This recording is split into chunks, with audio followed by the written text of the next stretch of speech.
ஒரு அழகான கிராமத்தில் மக்கள் அமைதியாக வாழ்ந்து கொண்டிருந்தார்கள். அருண் என்ற சிறுவன் தினமும் முருகன் கோவிலுக்கு சென்று பிரார்த்தனை செய்தான்.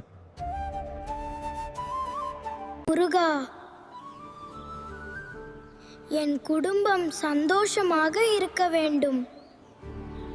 ஒரு நாள் கிராமத்தில் மழை பெய்யவில்லை.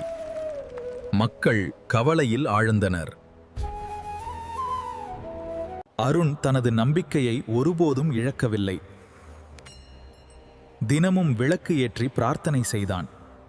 முருகா, எங்கள் கிராமத்தை காப்பாற்று. அந்த நேரத்தில் முருகன் அருள் காட்சி தந்தார்.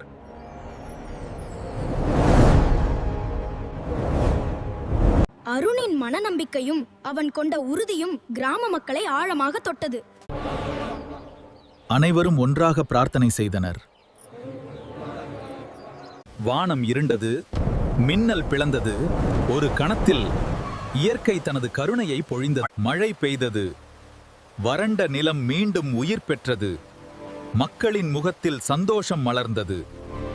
நம்பிக்கை இருந்தால் எதுவும் சாத்தியமே. நாம் மனமாற நம்பினால் கடவுள் நம்மை ஒருபோதும் கைவிட மாட்டார். ஒற்றுமையும் நம்பிக்கையும் வாழ்க்கையை மாற்றும். நம்பிக்கையும் உண்மையான பக்தியும் இருந்தால் கடவுளின் அருள் நம்மை எப்போதும் காப்பாற்றும். வேலவேல் முருகா, ஹரோஹரா.